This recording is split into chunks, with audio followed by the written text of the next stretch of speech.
This is Speaking of Pets podcast, where we offer you up-to-date, science-based, accurate information. Oh, Gizmo! Good kitty. You're such a good kitty. And they're looking up and howling in unison.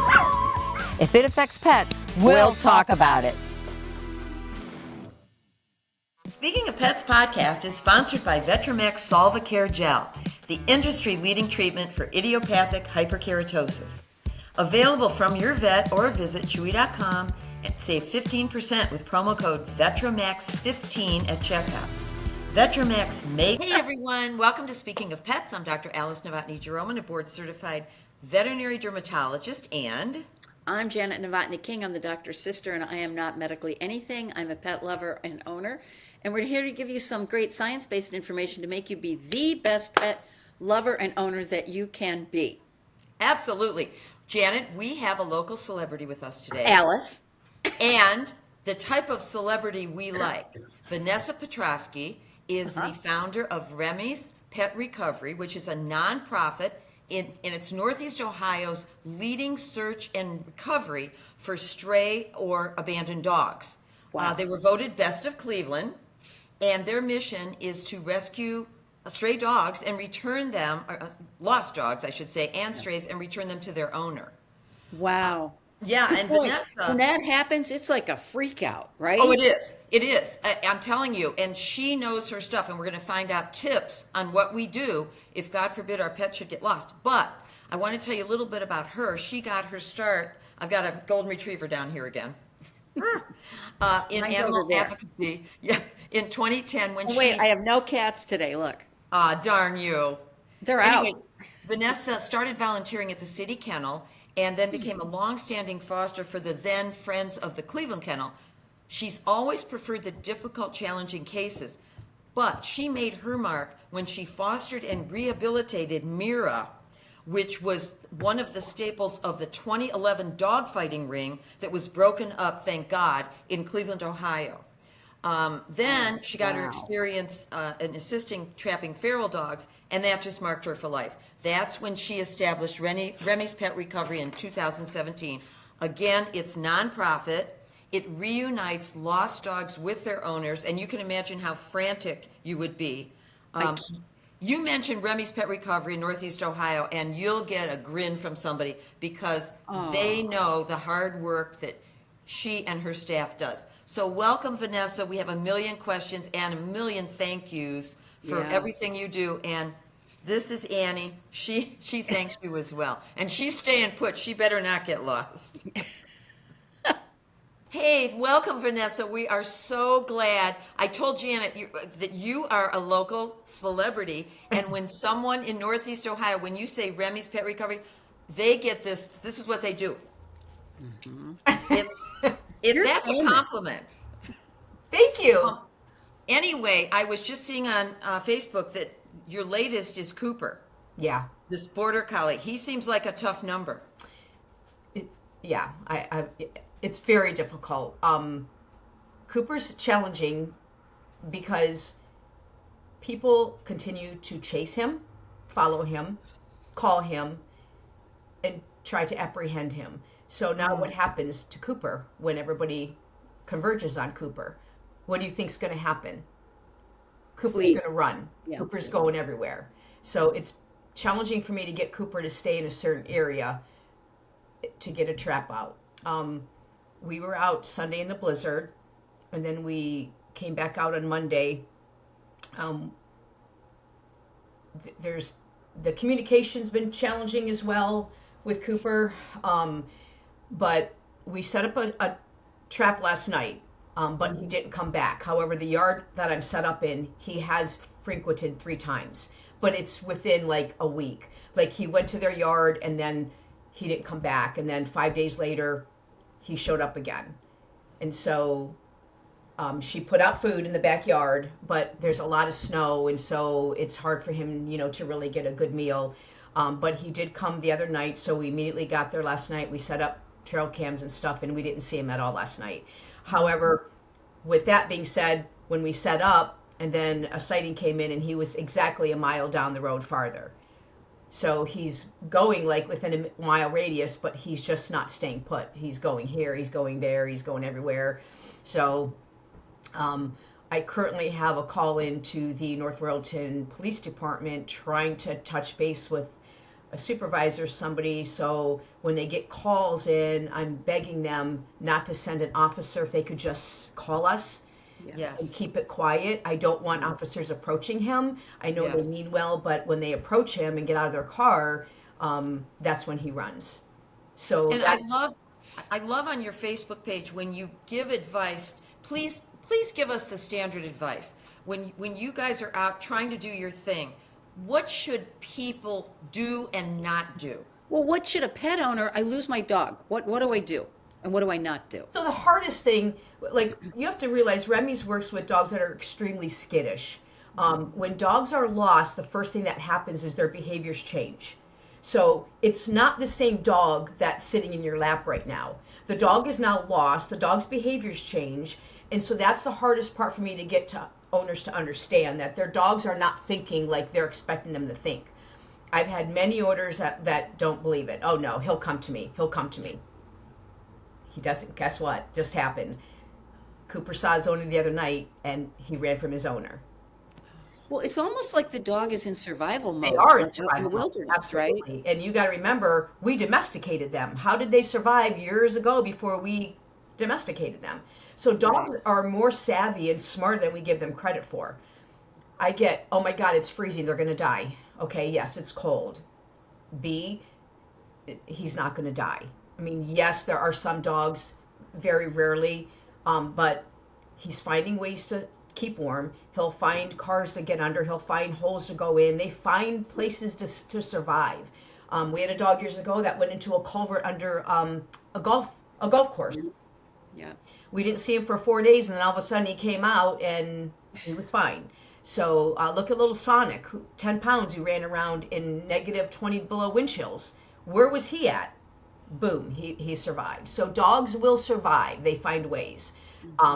It's just hard for me to convey that, to get people to trust the process. I know what it takes to get these dogs back. I'm confident in Remy's. I'm confident in our ability. It's just, especially when people don't understand what Remy's does, I can't tell you how many phone calls I get or texts. My dog's lost. Can you help me? I don't know what you do, but can you find my dog? Emails. I was told to call you. Okay, well, yeah. So it's frustrating. I spend a lot of time on my days off spending an hour on the phone calls trying to tell people what we do. Okay, this is what we do. This is, I try to direct them. The camera's going off. I try to direct them to the website so they can learn more about the process and learn more about Remy's, and then see if we're a good fit. I mean, I know we're not going to be a good fit for everybody out there. I can be pretty abrasive. It's just because I'm passionate, and it comes through in sometimes when you're texting or when you're talking, my passion comes through. I don't mean to be, but I just am excited. I know what it takes. Trust me. I'll get your dog back. I'll do I'll do everything possible and beyond. But just trust me. You called me for a reason. People are tagging Remy's for a reason. Right. So You know what you do. Can I ask you, do you find, I remember one day, we live in Hinckley, and I had my dogs were out in their fenced-in yard, and I had these two muddy dogs that had been running all night at my gate. Do you find that dogs will go to other dogs as opposed to dogs going to people when yeah, they're they lost? can. Absolutely. Okay. Especially if there's a bonded pair or they've, lived with this other dog for a long time. Absolutely. I had a case not too long ago. She took the dog down on leash and started walking around the neighborhood just with the dog. And I always tell them, do not call out your dog's name when it's lost. Calling a lost dog when they're missing, calling them by their name is only a trigger that typically just creates the dog to continue to run further. So quietly, she took her dog and walked around, and sure enough, the other dog came out. And then immediately when you see the dog, I tell people, sit down. Never stand over a dog. It's eye level. So sit down. I always tell people, don't look at the dog. No eye contact. So sit down, look away, start talking to your dog or talking out loud. Give that dog a couple seconds to recognize your voice and to click in. If you watch the video that I just returned, Pumpkin, that was a coonhound that was in Parma Heights. If you watch that video, when Pumpkin gets out of the car, owner goes right up to him. He's still stiff, no tail wagging. He's just looking at this woman who's his owner, reuniting. And then as soon as she gets up, okay, we have not about maybe 10 seconds, 15 went by. She starts walking towards the house. All of a sudden, Pumpkin's body language changes. He recognizes his owner and he jumps up on her. And then the light bulb goes off, and now we have the reunion. It wasn't instant like people think it is. Right. He needed time to recognize his owner and smell, and then he ran into the house, and he was home. So I live in Cleveland. I've lost my dog, and I call Remy's. Yeah. Do I pay you? I mean, how does this all work? You're a nonprofit. Yeah, we are a nonprofit. With that being said, though, we do require, like, if I'm traveling outside of like 25 miles, we do require a travel donation. Yeah, it's got to be sustainable and feasible. It's fair. I mean, and not only that, it's more than just going and setting up a trap. We have to monitor that trap. We have to bait that trap. We bait them in the morning early, depending on the weather conditions, which aren't cooperating. Then we have to go back at night and either shut the trap due to, raccoons and wildlife, or sometimes I keep them open because dogs are more active at night. And why is that? Free from well-intended humans trying to all apprehend them. Right. It's quiet. They feel more safe. So they're going to be out at night. So I like to keep my trap open at night. That's when we do most of the captures at night. So there's a lot that goes into if you're traveling. I have my volunteer, Stacy, she's back and forth sometimes 2-3 times a day. And if we're going to, like we did Maple Heights, you're traveling 480, so we do ask for the donation. And I've never been met with, I've always been, people are pretty perceptive to that and happy to donate. When is the fundraiser? So the fundraiser is May 3rd, Saturday, May 3rd, same location it was last year. I see you go. You know what? We're going to be driving home that weekend from Florida. That's right. I think you told me that. Yeah. But that's all right. We'll still donate. But Janet, it's a fun fundraiser. It really is. Tell me about the fundraiser. So the fundraisers, it's our yearly. It's at the Lavelle Banquet and Conference Center on Brook Park Road. We have new this year. We have a DJ, so we'll have music and a DJ. So I'm excited about that. We have wonderful, amazing raffle baskets. We have a bourbon cart this year with some really, really amazing high-end bourbons that was popular last year. And my girlfriend runs a nonprofit, and she won it. So I went to her fundraiser with the intention and joke that I'm coming to get my bourbon cart back, which I won it back. So that'll be there this year. So yeah, it's all you can eat. We are working hard on that, so collecting items now for that. And that's, we do that. That's our yearly. Hey, did you know that Blue Buffalo makes prescription diets that are formulated by animal nutritionists and veterinarians?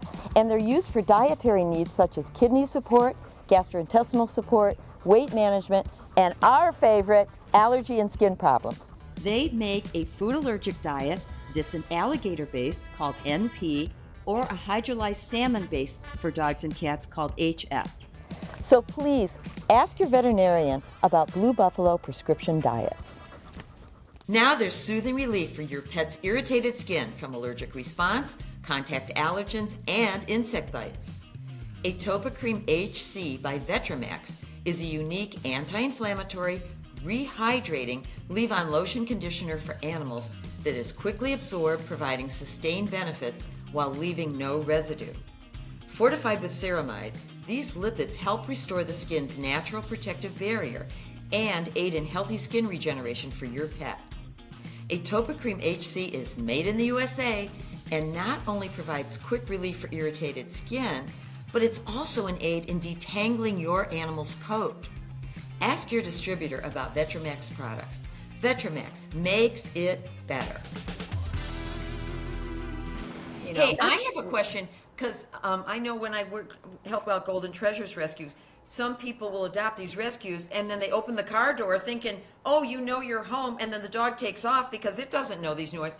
But how do you get permission to go in these private yards? I mean, people don't want you running through their yard setting traps. I bet that's tough. So I've been told maybe, I don't know, a handful of times not to set a trap on some. I always ask permission. Yes. Always get permission. Most 90% of the people are so wonderful and helpful. The communities always want to help. Just recently with Pumpkin was the coonhound. I asked to set a trap and was told no. And I have to respect that. It's their property. Yeah. Sure. So then I just move on. And I couldn't set a trap until I got permission. So once we got permission, then we set a trap. So yes, the community involvement and the homeowners who call in sightings, like right now with Cooper, I have many people setting out food stations with cameras in hopes that we can get him to return so we can move the trap and kind of get this dog home safe. But it does entail the community involvement in helping Remy's as well. Without their sightings and without them allowing me to be on their property, this recovery process wouldn't be happening. Because I have to go on their property not only once, but sometimes 2 or 3 times a day. Not only that, I'm on their property at all hours of the night. If I catch that dog at 2 in the morning, I have to go on their property. Right. Wow. Yeah. So are there other organizations like this across the country? I'm sure there are. I'm just not familiar. Yeah, there are across the country. Not in Northeast Ohio. We're the only one in Northeast Ohio. I know down south, there's Lost Pet Recovery. And then Ramona with JJ's she's Summit County down farther. Yeah. She's a very good friend of mine, so we always help each other. And if I have a difficult case I need help with, I'll call her or I'll call Dawn. So we all kind of try to help each other and support each other. Yeah. So do some of these dogs like outsmart you? Yeah. Do you know what I mean? Yeah. I mean, some breeds are definitely more difficult than others. Like Remy, when I started working on Remy years ago, and I named this Remy, she was an elusive hound mix as well. I mean, it took me 3 months to get her. 3 months I worked on that dog. How awful. Yeah, and that was during the for a summer. human. Yeah, it was, I mean, morning, noon, and night. It's a So lot. I saw on your website, which is fantastic, things to do, like do the posters, right? And what are some other things that pet owners, the minute they lose their pet, like I know Alice always told me, tell the mailman. Yeah. Because the mailman's driving around, right? They know you're First leaving. thing you do, yeah, contact your animal control agent, animal wardens, the police, non-emergency, obviously, alert them because they're going to get the calls first. When you see a dog missing, you're going to call the police, you're going to call your animal control. Yeah. So you call them, obviously. If the dog doesn't come right back to you and it's staying out, then yeah, you want to get flyers up as soon as possible. So with flyers, I never put the dog's name, only lost with the photo. Again, calling a dog's name when they're lost is a trigger. Typically, dogs are going to keep running. So I recommend getting flyers up. And then typically, if you don't start sightings, I never recommend to post sightings on social media. Never. Why? Really? Why? Interesting. Now, what do you think would happen if we get sightings of Cooper today and I post it on social media? Everyone's going to run there. There you go. And they'll Bingo. put food out. Yeah. Everybody's going to run there to find the dog. Right. Everybody knows more than me. Everybody knows more than everybody. So they're gonna be the hero and go get the dog, and that's not gonna happen. We all know that. So I don't ever post sightings. So that's the first thing I recommend. Right. Yeah. Write down your sightings, journal them, create a map. I always go to Google Map or Google Earth, and we start pinning that. We pin the sightings, and then if I get an area that's the dog's been in a couple we have 48 hours and we have the sightings here, then I'll go put a food station and trap up. I have to tell Vanessa, I'm chuckling because what she is saying is one of the reasons why I retired. Here's my example compared to yours. Well, we need to get an x-ray of your dog's leg. Well, can I go with him? No. You mean in the There are machine? lead shields when we go to x-ray. If you come down with thyroid cancer in 10 years, guess who's going to get blamed for it? Well, I went in there because and so everybody knows more than the authority on what we're doing. Yeah. Except for the time, I had to get an MRI, and I was literally, my whole body was shaking. And I said to the technician, can my husband just come in? And so he had to strip all his metal off, and he held my foot, and I'm in that chamber, and I said, hey, call NASA. Tell them I'm out. I could go. No, but I get it, Vanessa. It's very frustrating. Yeah. Let you do your job. You're good at it. You know what you're doing. Yeah. And thank you, but just sit there, have a cup of coffee, and let me take over. Yeah. Right. So is it helpful though as a pet owner to put it on like Nextdoor or Facebook, the local pages, not the Sure it dog's is. name, Sure, but like your well, that's poster? how we get our sightings. That's how I'm like I haven't had any sightings of Oh, Cooper at all today or yesterday. So I've had nothing. And all my phone calls, I'm hitting a dead end. So it's frustrating. But yeah, absolutely, it's important to put it on social media, but just limit what you're putting on. Once you right. get those sightings, that's why I like to post it on Remy's page because I can control the thread. Yeah. Yeah. If Yeah. Yeah. somebody Yeah. posts it, I can delete it. And that's why I try to tell owners, yes, you need the sightings, but then delete them and keep a journal or keep it on the map so we can see where the dog is. And then Generally, do they go like 25 miles from home, or is there like a radius normally? so it depends. Dogs typically, so we have car accident dogs, dogs that have experienced trauma. They tend to stay very close to the trauma, and we know that. So I really Interesting. cringe when I see these car accidents, and then it's all over social media, the exact location. That's the worst thing to do. Get it off social media. Yeah. Alert the proper people. We'll get there, and these dogs are typically stay very close. Now, dogs that are newly adopted come into their new homes, they get out before they even get in the Yes. house. Those dogs do tend to stay very close to the area of last known as well. And that's the last couple I've trapped, there was one in Medina that comes to my mind, just got it home, didn't even get in the house. The dog stayed within a mile and just circled and circled very close to the home. Of where it got out of the car, you Work mean? that out of the car. Okay. Are So a the lot of pet owners using like I used Whistle on our dog, the GPS thing? I don't Or- see that many of them. I don't see many GPS tracking collars. No, I mean Remy has one. I do know that. I think some people might have them, but yeah, I think more like just getting the pets microchipped. I think people get Yeah. confused between a GPS tracking collar and a microchip. A microchip I'm able to, like with Pumpkin. I got that dog and we scanned him. It had a microchip. The microchip information was not up to date. However, it still was able to get us reunited with his current owner. And then Because I will find I love the Whistle thing. The only thing that makes me a little nuts is all of a sudden I'll get a text. How is Libby feeling today? Oh, yeah. oh yeah, You know what I mean? Like she hasn't really told me because she can't talk. can't talk. You know what I mean? Yeah. Like, Here is Annie, who's right here. Here's her whistle. Okay. And the you only thing charge is it you have to Yes. charge them up, but it gives you a warning. I'm plugging it back in here. It lasts a long Also- time though. Also, with newly adopted dogs, when you're bringing a dog home, wherever you get it, you can watch their behavior. But I highly recommend a martingale collar. So Oh, absolutely. just What's that? a martingale. Do I have one in here? Hold Is on. that the pulley kind?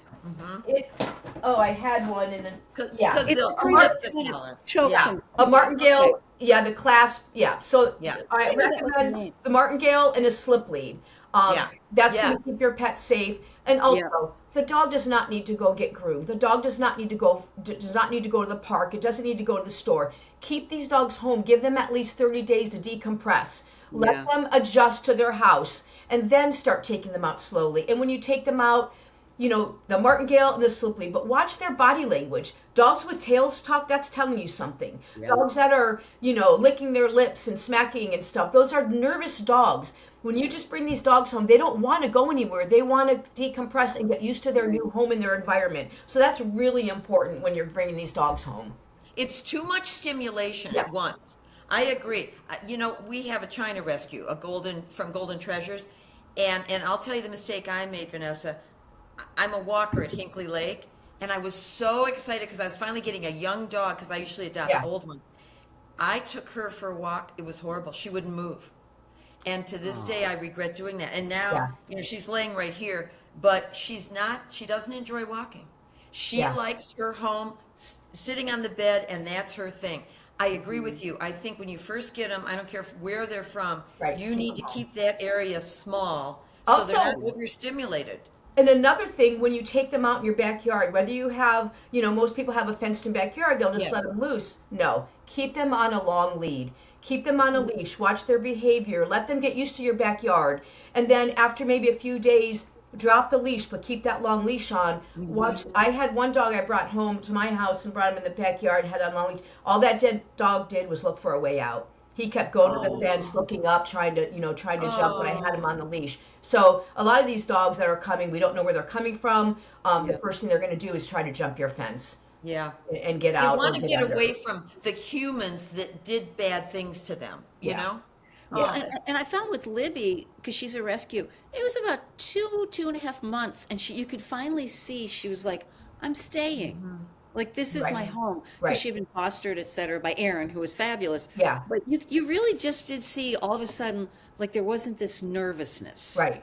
You know, she chilled. You know, when I walk these two, I have two rescues from Golden Treasures. They are martingale collars, Absolutely. halter, not halter, what am I trying to say, Janet? We call them the bras. Yeah, the bras. Martingale collars, the bras. So they're double leashed and they are microchipped and they have the GPS. And I will have people saying to me, wow. And I'll say, because they're rescues. Now, They I'm don't- not a fan of the harnesses. It is a harness, yes. Yeah, I And don't. tell me why. Tell me I'm why. not because they get out of them. I've Yeah, seen that's so true. many dogs Right. get out of them. Or Yep. if they're walking and they get spooked by something and they bend Yeah. down, they're out of those harnesses. Yeah. I've trapped a lot of dogs who have. Yeah. No. I hear you. I agree. Yeah. They But can people- pull right out of them, because it's happened to me. People Yeah. just don't get it. They think you're like overdoing it. You can never overdo it. Just the As far martingale as- and the slip lead. Yeah, As far as tethering them. right. So and the Vanessa, tags. How did you get started? How did Remy's happen? So I was on the board with, back then it was Friends of the Cleveland Kennel, and I did a lot of work at the kennel, the city kennel, and I was there one day and they were working on trapping. They called them feral dogs, and I went with some of the girls and they had set traps, and it broke my heart because these dogs were on abandoned property and they were just inbred and no human contact, so they needed to be trapped, and it was really difficult getting them, and that's kind of how I got started. And then that week when I was going home, there was a little stray dog that was on the side of 480 and Tiedemann, and I saw him sitting on the ramp, and I turned around my car and went back, and by the time I got back, he was running up, and it was by the Key Bank. He was running back into a big building that was being built, and he ran in there, and that started it. And then I focused on that dog, and I'm like, I got to get this dog safe. And back then I didn't have equipment, so I took a dog cage, turned it upside down, made a drop trap. I had a stick that I nudged out, and I put string and attached it to the stick, and we made this contraption. And I started working in a restaurant parking lot. They allowed me to be there, and I think it took me about 2 weeks, and eventually I trapped that little dog, and we named him Nugget.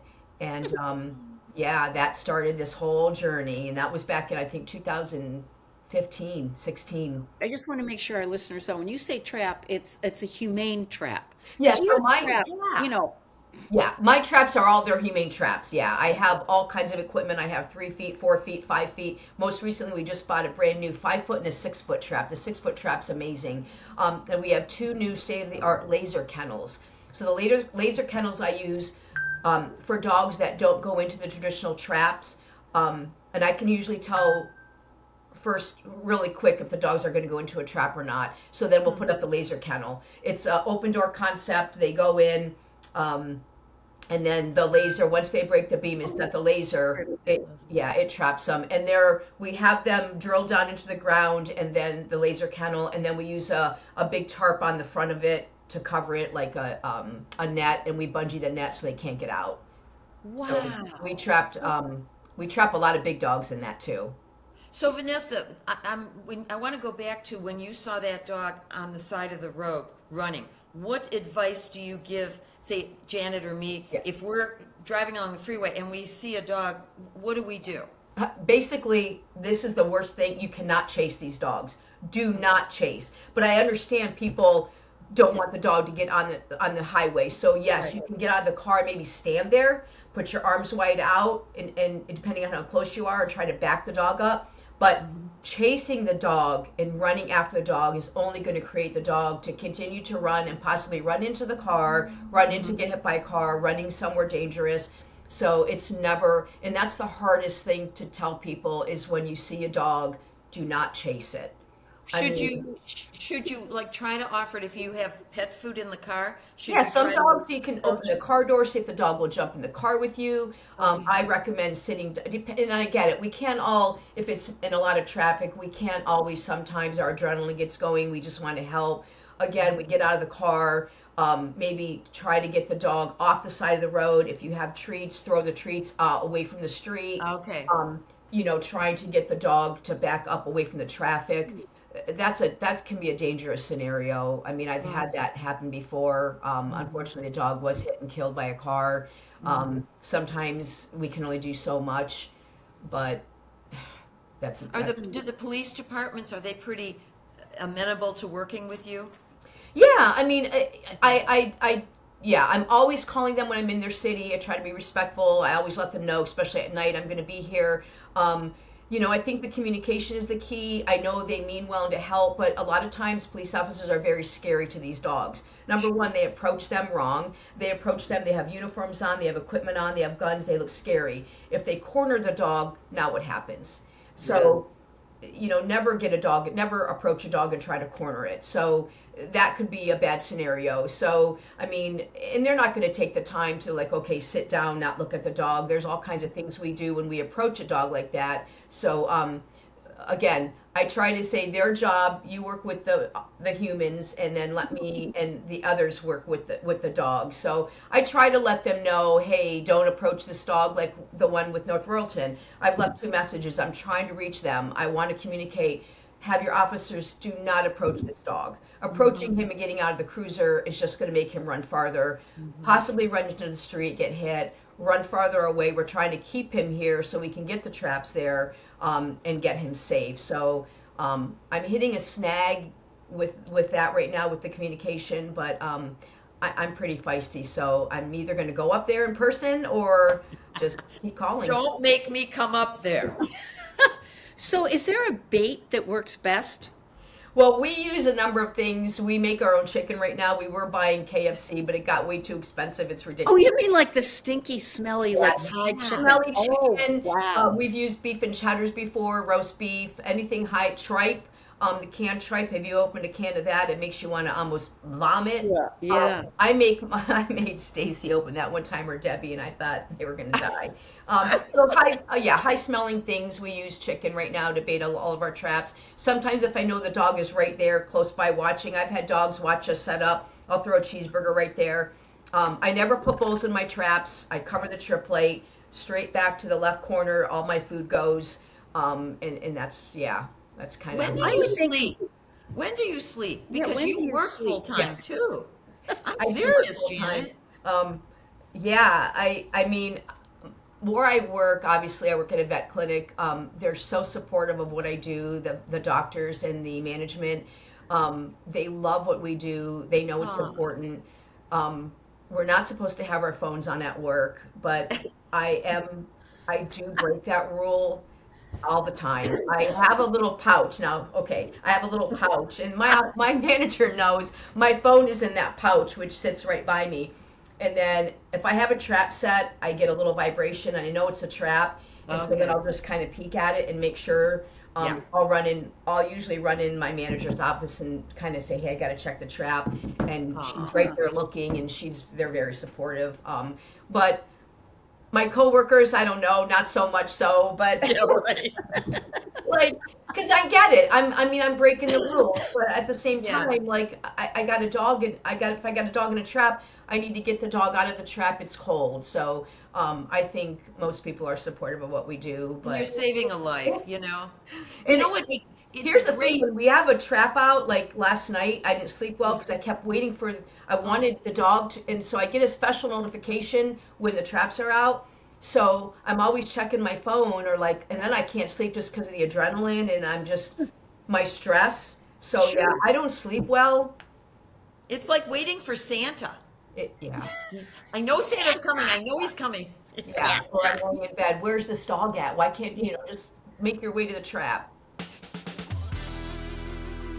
Blue Buffalo Natural Veterinary Diets offer a natural alternative in nutritional therapy. With their in-house research and development team with over 300 years experience in well pet and veterinary therapeutic diets, more than 600 scientific publications, and more than 50 U.S. patents. Blue Buffalo Natural Veterinary Diets. As a veterinary dermatologist, I can tell you that the chronically affected allergic pet condition, also known as atopic dermatitis, is rarely ever cured, but it can be effectively managed. Command Deep Cleansing Shampoo from Vetramax is a top veterinarian prescribed treatment for skin problems resulting from chronic itch, pyoderma, and allergic dermatitis. I like to use what my veterinarian tells me to use, which is Command Shampoo by Vetramax. It's super gentle on the skin and tough on that nasty unwanted bacteria. Libby smells great, she looks great, and she loves it. Vetramax makes practicing veterinary medicine better by giving doctors high-performing, high-value, evidence-based products. Now, with Command Shampoo, you can bring that same quality into your regular home routine. Go to Chewy.com and enter promo code VETRAMAX15 to save 15% off on Vetramax Command Deep Cleansing Shampoo. Vetramax makes it better. Hey everyone, don't forget to pick up Country Critter Journal if you live in Northeast Ohio. It's a must-read for all pet lovers. Their goal is similar to ours here at the podcast, to educate the community on taking care of pets. They're advocates for adopting from shelters, not puppy mills, and they connect our local communities with goods, services, kennels, and those seeking to adopt a pet. They're a hometown paper with a personal touch, a must-read for all pet lovers, Country Critter Journal. You know, it'd be great if some of the local, and maybe you've done this, some of the local police departments could have you come in and do a little PSA for the officers to say, look don't do this, that kind of thing. Yeah, I mean, somebody has mentioned that to me before. I think it would be amazing, but I don't know how well that would go over with little old me walking in there. I don't know. Well, a lot of officers a lot of my clients that were officers, they're real dog people, and I think they're doing the right thing, but yeah. Yeah, and I get that. I think the education is much needed for officers on how to approach these types of dogs. Or like Cooper was spotted last week at the soccer fields, and it was like 1 a.m. And I know the officers got out of their cars and they were all trying to chase him, and that was just a nightmare. It didn't work. My wish would have been they would have called me. We could have gotten there with the trap and not bother the dog and let the dog continue to sleep where he was. We would have set a trap and then backed away, and hopefully the food smell would have lured him to the trap, but that didn't happen. So that's where I'm trying to communicate now, but I'm not getting return phone calls. So it's a little frustrating for me. I know Remy's is not, like, the police officers have way more important things to do. I get that. I know. But Yeah. I also left a message, look, I'm trying to get this dog off the streets safe. He could be a nuisance. He's getting in garbage. I'm trying to get him off the street. Just let's try to get, I'm trying to get that message. But like I said, I might have to just drive right up there. And Do you ever get other dogs in the trap that you're not looking I for? did. This just happened to us. This just happened. Oh my gosh. A month ago in January, we set up a trap for a dog in Warrensville, on Warrensville Heights. So it was in Warrensville, and we had the trap up, and I started getting notifications. Matter of fact, I was at work, and Is it like a Ring doorbell? The trap? Is it like you know what I'm saying? It tape? It is. Oh, okay, So okay. I did it, and I ran into the bathroom at work, right? And I'm looking, I'm like, oh my God, this is not the dog. We had a different dog. So I called Stacy. She's like, I'm on my way. We get there, and she sends me a picture. I go, that dog was just on social media. So I Google it. Sure enough, I think it was Roscoe. I can't remember the name. The dog jumped out of his owner's truck a week prior to this, way out in I'm thinking Northfield, Ohio. The dog jumped out of the back of a pickup truck, and the dog had been missing for almost 10 days and made its way down to Warrensville and ended up in my trap. Oh, that was some good KFC Yep. going on there. And I called the owner and I said, I believe I just have your dog. Well, the owner actually was in a nursing home. It was the caregiver that was taking care of the dog. She's like, oh my gosh. And I sent her a picture. She goes, that's the dog. That's our dog. So she came and met Stacy and got the dog. And then the dog was able to go see his owner at the nursing home. So that was a really I happy love one that we didn't that. expect. I know. Yeah. Wow. Tell me about the dog that you adopted or did you foster it from the dog fighting ring? How did that turn out? That was how did Mira. that turn out? Mira? Mira was part of the 2011 dogfighting ring that Yeah. the Cleveland 27. I fostered Mira for 8 months. That dog was terrible. Oh, It was bad. She had lived in a cage, so when she came to me, her feet, her body was deformed. Everything was deformed. It kind of grew to the size of the cage. But I had Mira for 8 months. It was the most joyous time I had.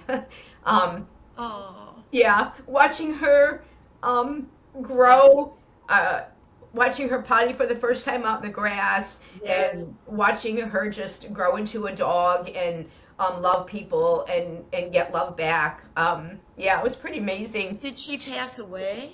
She got adopted. She was in the Oh. American Dog Magazine. We had a nice article. She passed away. Well, she got adopted. Neil and Amanda adopted her.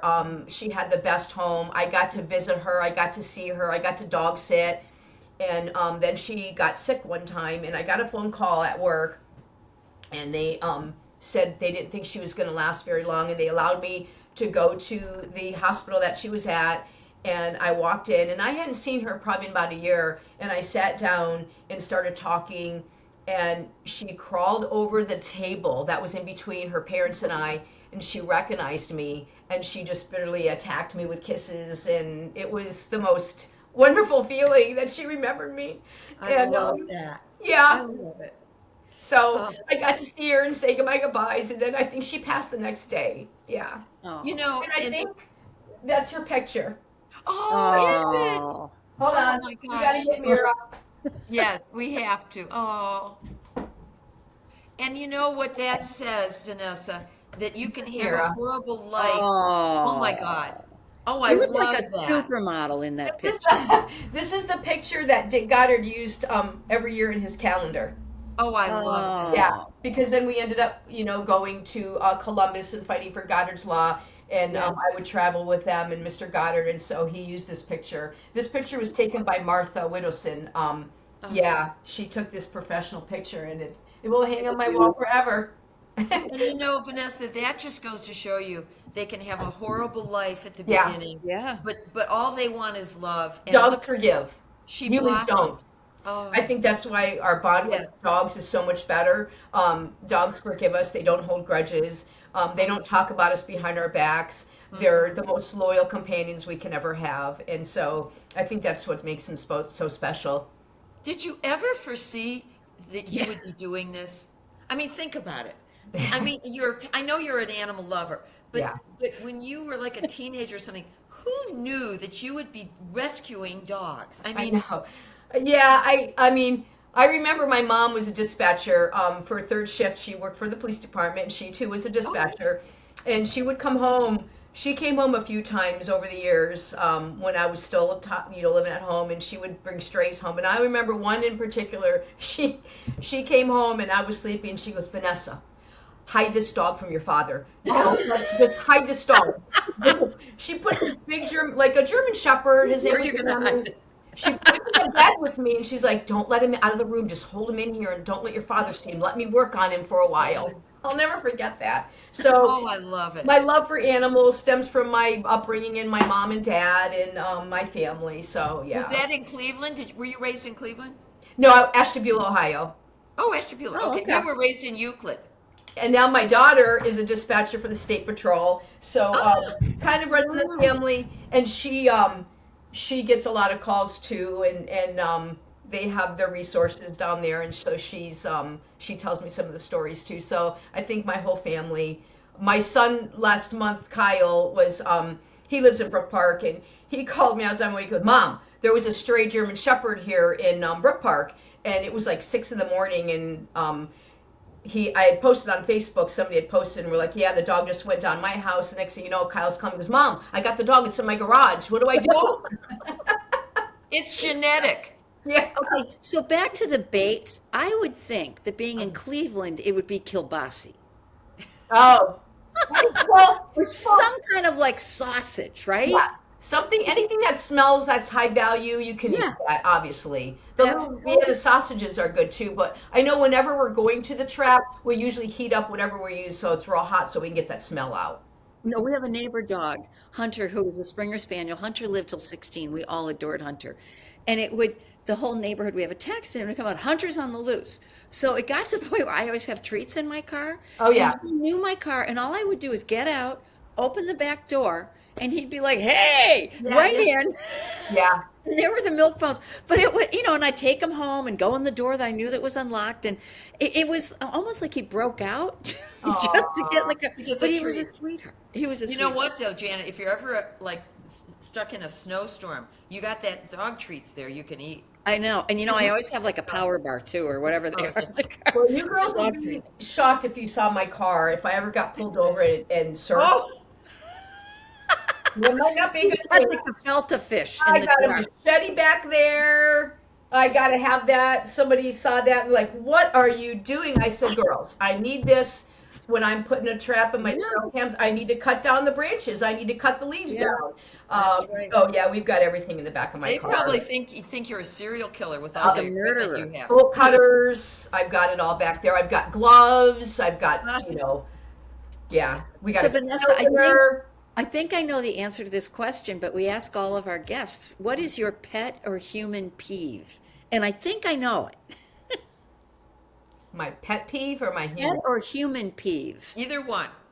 Like what just gets you? Like today I saw two people go through stop signs. I swear to God, where are the police? Literally roll right through. Dogs not on a leash. That bothers the heck out Yes, of me. I would think that's a big one. Or That's extendable leashes when they too. let the dogs out to go potty. I Yeah. can't tell you how many calls and messages I get. Half of these dogs that are lost. Well, I let him out, and he always comes back. Guess what? It's a dog. Guess what? Yeah. There's rabbits, there's deer, there's all kind of critters. Yes. And he always comes back, but this time he didn't come back. So that would be my pet peeve. They don't keep them on leash. They just let them out, and they think they're going to come back. And I then when also they get hit by a car, then they wonder why they got hit by a car. Oh yeah, and it wasn't their fault, of course. I also like the 23-year-old buff guy with the dog not on a leash that thinks he can control it. Oh. Yeah. And then and you're walking your dog on a leash, and that dog comes tearing at your dog. Right. And I'll say, get your dog. And they're like, what? Yeah, that makes me nuts. Yeah. Yeah. Or- Can you control your dog, please? And it Another doesn't. one, you're driving in the car and you see the windows rolled all the way down. The dogs are looking out the window. Like, Oh, yeah. don't you think they're going to jump? They're going to jump out. That's dangerous. Like, Yeah. get your window rolled up. And then, It's also bad for Or the the corneas. pickup truck, right? It's bad Yeah. for the corneas. You taught me Yeah, that. yeah. Vanessa, you are so passionate about your work, and I think we know the answer to this one. What drives you to do this amazing, helpful, godforsaken middle of the night Life-saving. baiting traps? Right? What motivates you? motivates me is when I see the results. When we Yes. see these dogs being reunited with their owners that otherwise would have no other resources but Remy's. When I get the stray dog that's out there trying to survive right now in this weather and they have nobody but Remy's. When I made that possible, when my team makes that possible, that's what continues to drive us. We have made such a difference in Northeast Ohio and beyond. What we do is so unique. It's unlike anybody else, and it's so needed. That's the scary thing. It is so needed what we do. And so someday my goal is to do this full time, Yes. where I could devote every day to help more animals, because I can't help everybody. I'm getting messages everywhere, and I can't be in 5 places today because I'm still working on Cooper. But to grow my team, but that's what drives us. The reunions and the catches and the recoveries and the happiness and the joy. That's what drives me. I mean, people don't see the behind the scenes. They don't see Stacy getting out of bed at 4 a.m. the other day, in freezing, going to get that dog, and then getting the cage out of the bushes it was in. Yeah. Her husband lugging it and getting it into the van and going home, and he had to be up for work. They don't see that part of what we do. They don't see the tears and the phone calls and the nasty people sometimes, or Yes. I can't help you. Then they bash me on social media because Remy said she couldn't get out here. Well, I don't know why. Well, Oh. yeah. So And there's also, there's a Vanessa, lot. when you get that dog in the trap, that dog is afraid.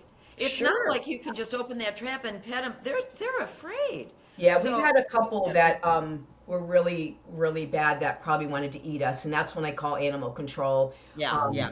They come out and they help. We Yeah. got one in the laser kennel that we couldn't even get near. Yeah. And the Hinckley police came out and got him. And they were wonderful to work with. And they came out and Yay. got him with a catch pole and Yeah. and took him to the shelter. So yeah, and pretty much we know I'll never put my team in danger. You know, Yeah. you can tell. Yeah. You can So, tell. if people want to donate, how do they go about helping your cause? So we have a link on our website. You can go to remyspetrecovery.org, and the link should be right there on our website. You can PayPal as well, remyspetrecovery@gmail.com. There's a number of ways. They can also send checks in if they wish. A lot of the older generation doesn't like to do the technology, so checks can be mailed. We have a P.O. Box. P.O. Box 420, I think it's 42014. They can send a check to our P.O. Box, and yeah. When can they buy tickets for the fundraiser? So we Is that on haven't the posted them website yet. My Okay. board meeting got with the Coming weather. We're soon. having the board meeting March 2nd, so tickets aren't on sale yet. We plan on having them at the end of March, and Oh, we'll okay. post the link. And follow us on Facebook. Yes. On Instagram and TikTok, you can follow Remy's, and then all the information for the flyer will be on that page. But it is March 3rd, and then if anybody wants to donate any products, any gift cards, any gift baskets, Oh. they can reach out. We're always looking for gift baskets, Yeah. even gift cards. Yes. Gift cards are a huge thing. People love that. You know, can I coffee tell you, shops, Vanessa? restaurants. Last year I came with Sandy that runs Golden Treasures, and she won the $500 Amazon Oh gift yeah, card. okay. Yeah. Yes. Wow. Our table really hit. Yeah, yeah. So yeah, we're always looking for things like that. You can reach out to our website or reach us. There's so many ways to get in touch with us, and my phone number's all over social media, all over. I know. Too bad for you, but I have people calling me at all hours of the night, which is a mistake because I always try to say. That happened one time. Somebody got mad because I didn't answer my phone at 3 a.m. And I'm like, ma'am, I am trying to sleep. I have to get up at 4 for work. So yeah, we ask that you don't call like after 9 p.m. and wait till Yeah. at least 6 a.m. to call. Only the dogs in the kennels can Be call. respectful. Right. Right. In the traps. Well, Janet, we've got to wrap it up. But I okay, know, so Vanessa. Thank you for the amazing work you do for all those pet owners and those it's pets. so emotional. When you started talking about your little one with the picture, I got teary too. I mean, that's why you do what you do, and I just love that about you. Well, I appreciate you guys having me on. I'm so excited. Thank you very much. Follow our work, and hope to see you at the fundraiser. Well, Okay. if not, I'm sure to donate. So Okay, yeah. thank you. Janet, hey, listen, this is Dr. Alice Novotny-Jeroman from Cleveland, Ohio, and Janet Novotny King from Cleveland, Ohio. We're the Novotny sisters, born and raised Ohioans. Thanks for joining us. Vanessa, appreciate the great work you do. Our listeners, go to their website because it's all the things I learned that I would have done that I all shouldn't do. good. It's all good information. And you know what? Vanessa knows what the heck she's talking about. So listen to Vanessa and Remy's Pet Rescue. Thanks for listening. Bye-bye. Bye. Bye-bye. Thanks. Thanks for tuning in today. We hope you learned some valuable information about making decisions about your pet's health. And don't forget to follow us on social media and subscribe on podcasts because we love to have those likes. Thanks so much for listening. That's actually really good. You could both go bye-bye. Bye-bye. Yeah. How about woof woof? Speaking of Pets podcast has been sponsored by Vetramax Solvacare Gel, the industry-leading treatment for idiopathic hyperkeratosis. Available from your vet or visit chewy.com to save 15% with promo code Vetramax15 at checkout. Vetramax makes it better. And Blue Buffalo Veterinary Diets. Love them like family, feed them like family.